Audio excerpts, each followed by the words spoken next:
Hey everybody, Agent of Doubt here, and in this ramble I'm actually going to be that world's worst SJW that I tout myself as sometimes.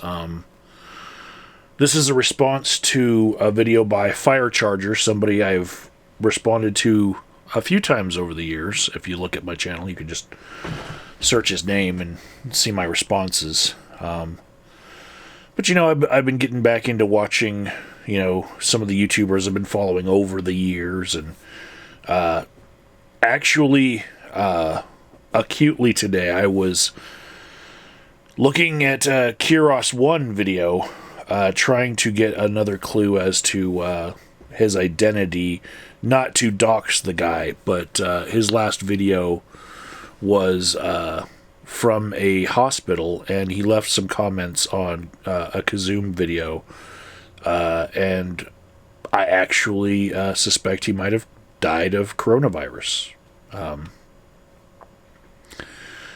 The last video he posted from that hospital kind of, you know, sets all that up, because he was on a, you know, a cannula and whatnot, and yeah. Anyways,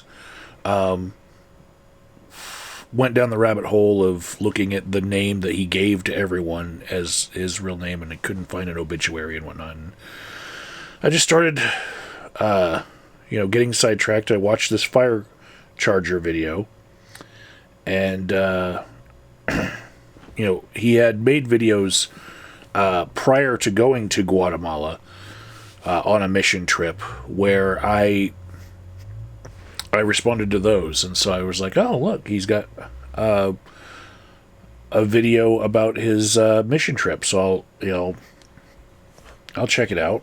And yeah, so a bunch of white people from America go to Guatemala to lay hands on people there to bring their form of spirituality to the third world, and heal them of all sorts of things like poor eyesight and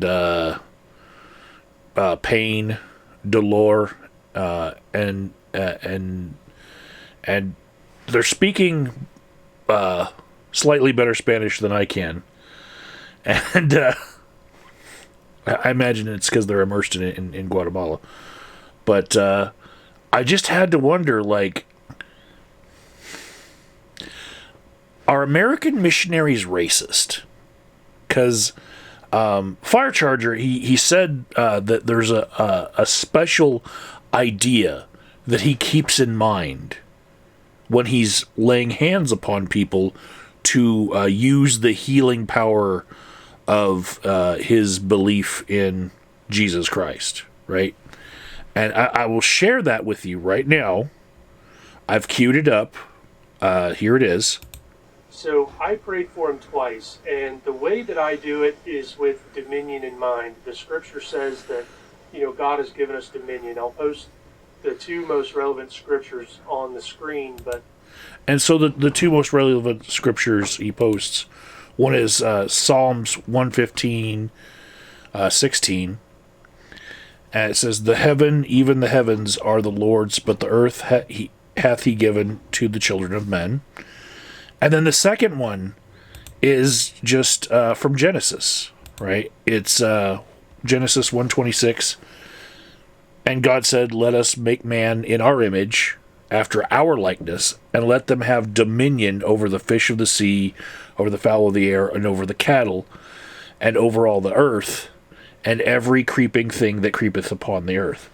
And I just have to wonder, like, in the context of a group of white Christians from America going to visit some, I think they are Christians in Guatemala.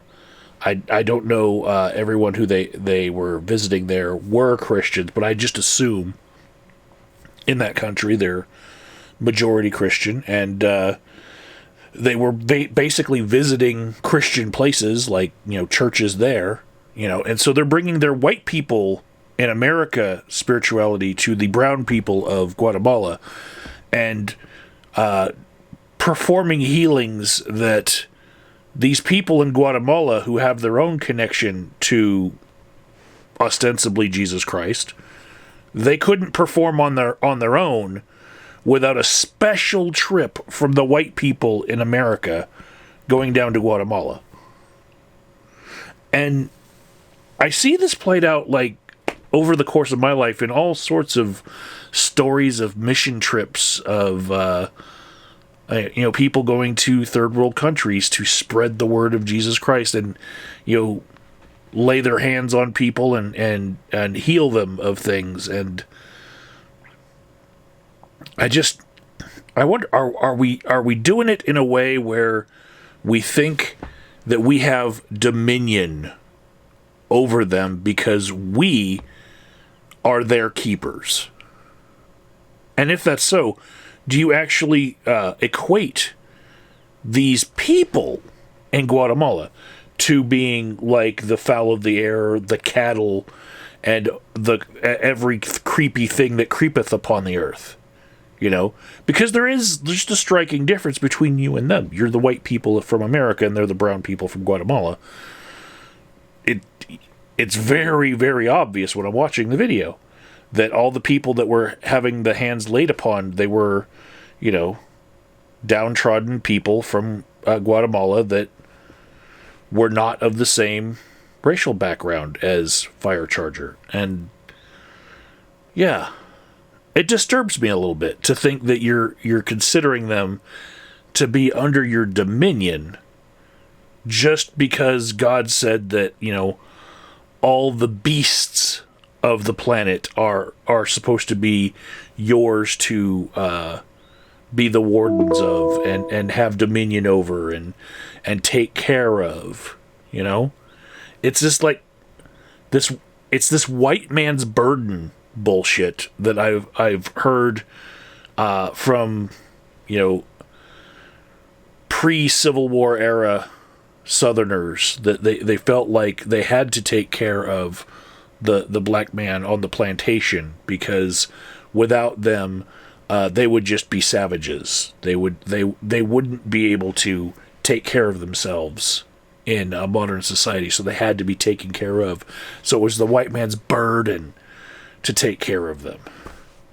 And that's what I get from this video. And that's not the only thing that's talked about in the video. There's a lot of talk about their actual spiritual mission stuff, but towards the end, Firecharger tells the story of how they're waiting for their flight to leave Guatemala, and they're a couple blocks away from their hotel, and they're walking back to their hotel, and like a block away, they get mugged. And so a lot of the footage of all of the miraculous things that happened from their mission trip is now not going to be shared with us because Firecharger's cell phone has been stolen by a mugger. And I have to wonder, like, did we not pray for protection?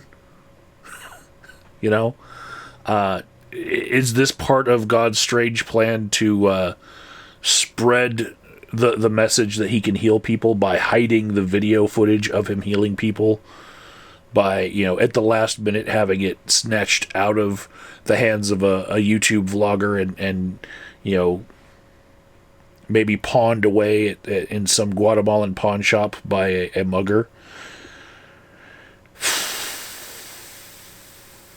Yeah. But Firecharger is confident that the phone will be returned to him somehow, and the footage will get back to him, and we will be able to see it someday. Not holding my breath over that. That's yeah. Anyways, keep doing your bringing the white people's Jesus to the brown people of the third world, and hopefully everyone's getting something out of it. And happy Thanksgiving, everybody. In the context of this video, I don't even know if I should say happy Thanksgiving, but I'm uploading this on Thanksgiving, so happy whatever you want to celebrate. Happy holidays.